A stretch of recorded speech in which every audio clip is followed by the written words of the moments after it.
Saya Abdul Bari dari wilayah Persekutuan. Atas nama penyelarasan, teks bahasa Arab berbunyi ikhtilafu ummati rahmah.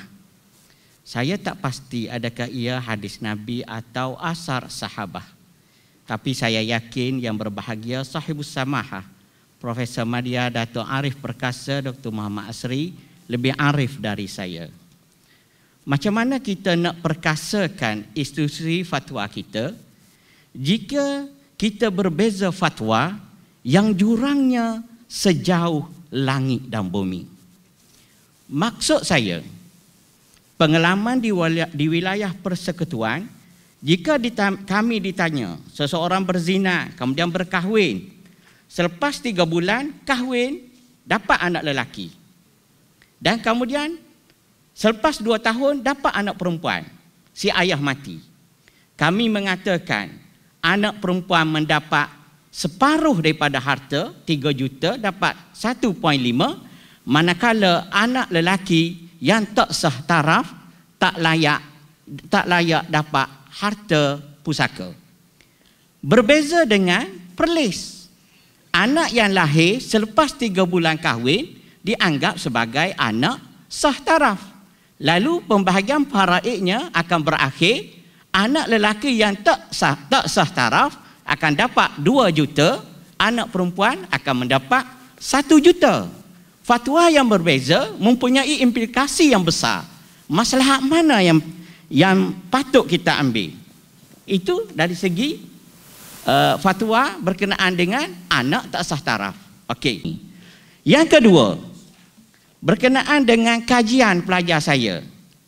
Kajian pelajar saya, tajuk tesisnya saya pemeriksa Fathuz Zari'ah wa Tatbiqat fi Ahkam Walad Ghair Syar'i. Hujung tu sengaja dimatikan sebab takut tersalah baris. Okey. Pelajar saya confused. Saya jadi pemeriksa, dia kata, saya nak rajih pendapat yang mana ni? Mufti wilayah punya fatwa kata anak tak sah taraf.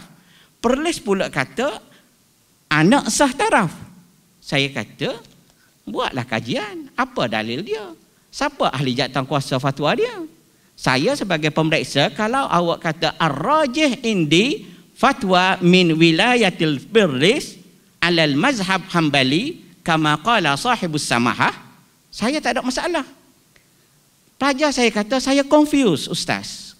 Sebab Dr. Kamili, ahli jawatankuasa fatwa wilayah, kata 6 bulan. Masa pergi Perlis, dia kata pelik. Jadi dia kata, perlu tak saya tanya Dr. Kamili? Saya kata, tak payahlah. Tesis awak tak perlu menjurus kepada itu. Jadi saya harap penyelarasan ini benar-benar penyelarasan yang berpijak di bumi yang nyata. Okey, saya akhiri. Itu aja perkongsian saya. Saya Abdul Bari Al-Gombaki. Dahulu Al-Klantani, sekarang ni tak main dah Al-Klantani, Ad-Dainasuri, sebab tapak dinosaur ada di Kelantan. Sekian, wassalamualaikum warahmatullahi taala wabarakatuh. Yang kedua ialah soal menukilkan. Nukil tu macam kita kata, kerana dia kata sahibus samahah kata boleh kurang pada 6 bulan ala mazhabi hambali. Sebenarnya kita tak pernah kata ala mazhabil hambali. Kerana mazhab hambali juga atas pada 6 bulan. Pendapat yang menyatakan boleh daripada kurang daripada 6 bulan ialah pendapat Hasan al-Basri, Sulaiman bin Yasar, Muhammad bin Sirin. Ia pendapat juga beberapa orang tokoh dalam Hambali, tapi ia bukan mazhab Hambali, iaitu pendapat Ibn Taymiyah, Ibn Qayyim, pendapat Dr. Yusuf Al-Qaradawi. Soal maslahah, doktor, dia bukan maslahah 1 juta tu ya. Masalah ni banyak, masing-masing melihat pada dimensi sudut masing-masing. Di Malaysia ada 400,000 permohonan anak tak sah taraf. Apabila satu orang dia pergi ke sekolah, anak yang pertama dia bin Abdullah. Tapi dia nak kena tahu dulu fatwa perlis apa dia. Fatwa perlis bukan kata anak zina boleh bin. Fatwa perlis kata anak yang lahir kurang daripada 6 bulan boleh dibinkan kepada suami ibunya, melainkan jika dia menafikan. Maksudnya mak dia tu ada suami, dia menafikan. Itu soal akhlak tu saya kata dalam penukilan. Jadi apabila dia pergi ke sekolah, abang dia nama dia Imran bin Abdullah, pak dia nama Abu Bakar. Lepas pada tu mari adik dia Fatimah binti Abu Bakar. Abang dia tanya, "Abah, pasal apa abang bin lain?" Jadi dia kena abang sebab dulu ni abah dengan mak buat perangai tak elok. Lepas pada tu bila dia nak bagi tahu, abang kenalah buat perangai tak elok, abah dulu pun perangai tak elok. Bukan saja malu dengan dia, lagi 5 orang adik-adik hak bawah ni tahu. Sampailah masuk sekolah menengah, sampai universiti, balik cuti raya, semua duk ingat pak kita dulu berzina dengan mak kita. Sedangkan agama menyuruh sitar, menutup aib. Jadi apabila kita memecahkan institusi keluarga, kita telah menyebabkan dia itu mungkin, saya bukan nak hujah untuk negeri lain, sisi pandang kami, saya tahu yang negeri lain itu mazhab jumhur, dia akan menyebabkan, dia akan rasa aib yang ditanggung. Saya ada dialog dengan ketua wanita-wanita UMNO seluruh Malaysia beberapa tahun yang dulu, dan mereka salah seorang daripada wilayah mencerita pada saya bahawasanya dia kenal satu orang yang telah menukar berulang-ulang sekolah kerana malu anak dia yang pertama bin Abdullah. Kita menutup harapan untuk seseorang menjadi baik.